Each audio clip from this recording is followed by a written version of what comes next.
पुराणों के अनुसार पंच कन्याएं कौन कौन सी हैं? आइए जानते हैं इस वीडियो में। पंच कन्याओं का रहस्य। हिंदू धर्म में देवियों से कई कथा कहानियाँ, मान्यताएं और परंपराएं जुड़ी हैं।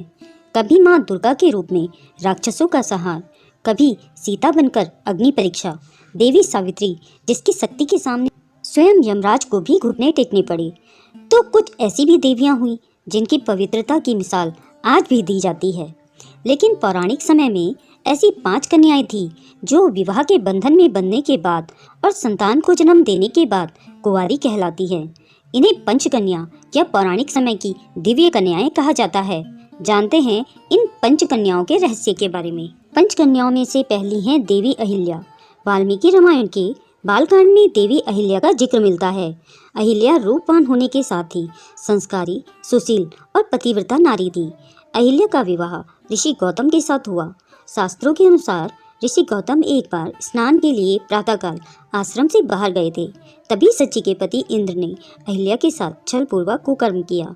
जब इस बात का पता ऋषि गौतम को चला तो उन्होंने इंद्र को और अहिल्या दोनों को श्राप दे दिया। देवी अहिल्या ने ऋषि गौतम से क्षमा याचना भी की और कहा कि इसमें उसका कोई भी दोष नहीं है।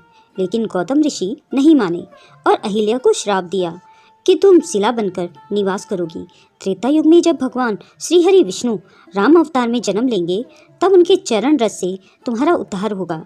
इसके बाद राम भगवान द्वारा अहिल्या का उद्धार किया गया और वह आजीवन कुंवारी कहलाई। पंचकन्याओं में दूसरी कन्या है द्रौपदी। शास्त्रों के अनुसार द्रौपदी का जन्म यज्ञ से हुआ था। द्रौपदी सुंदर, धीरजवान और पवित्र महिला थी। कहने को तो द्रौपदी 5 पांडवों की पत्नी और 5 पुत्रों की माता थी, लेकिन इसके बावजूद द्रौपदी सदा कुंवारी कहलाई। दरअसल जब द्रौपदी का चीरहरण हो रहा था और जब भगवान श्री कृष्ण ने उनकी लाज बचाई थी, कहा जाता है भगवान श्री कृष्ण ने द्रौपदी को सदा कुंवारी बने रहने का वरदान दिया था। तीसरी है मंदोदरी। लंकापति रावण की पत्नी मंदोदरी को चीर कुमारी भी कहा जाता है, जो कि राक्षस राज मयासुर और हेमा की पुत्री थी। मंदोदरी की माँ हेमा अप्सरा थी, लेकिन पिता राक्षस कुल के थे। इस कारण मंदोदरी अत्यंत सुंदर और आदि दानव थी। रावण से विवाह का वरदान मंदोदरी को भगवान शिव से मिला था। रावण से विवाह के बाद मंदोदरी ने अक्षय कुमार, मेघनाथ और अतिकाय जैसे पुत्रों को जन्म दिया। मंदोदरी को चीर कौमार्य का वरदान प्राप्त था, इसलिए पुत्रों को जन्म देने के बाद भी उनका कौमार्य भंग नहीं हुआ। चौथी पंचकन्या है तारा। तारा समुद्र मंथन से निकली अप्सरा थी।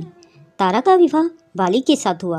बाली के भाई सुग्रीव ने छल से जब उसका वध कर दिया तो तारा ने भगवान श्री राम को कोसते हुए श्राप दिया कि वह भी अपनी पत्नी सीता को पाने के बाद खो देंगे। साथ ही तारा ने यह भी कहा कि अगले जन्म में बाली के हाथों ही भगवान राम की मृत्यु होगी। इसके बाद द्वापर युग में भगवान विष्णु ने श्री कृष्ण के रूप में जन्म लिया और उनके इस अवतार का अंत भीलजरा नामक शिकारी के हाथों हुआ, जो कि बाली का ही दूसरा जन्म था। तारा को भी आजीवन कुंवारी रहने का वरदान प्राप्त था। 5वीं कन्या है कुंती। कुंती महल में आए हुए महात्माओं की सेवा करती थी। एक बार महल में ऋषि दुर्वासा आए हुए थे। कुंती के सेवा सत्कार से ऋषि दुर्वासा प्रसन्न हुए और उन्होंने कहा कि पुत्री, मैं तुम्हारी सेवा से प्रसन्न हुआ, इसलिए तुम्हें एक मंत्र देता हूँ, जिसके अनुसार वह जिस भी देवता का ध्यान कर उस मंत्र का जाप करेंगी, वह देवता उन्हें पुत्र रत्न प्रदान करेगा। मंत्र का प्रभाव कुंती को इस मंत्र के प्रभावों को जानना था, इसलिए एक दिन उन्होंने भगवान सूर्य का ध्यान कर उस मंत्र का जाप आरंभ किया। सूर्यदेव प्रकट हुए और उन्हें एक पुत्र प्रदान किया।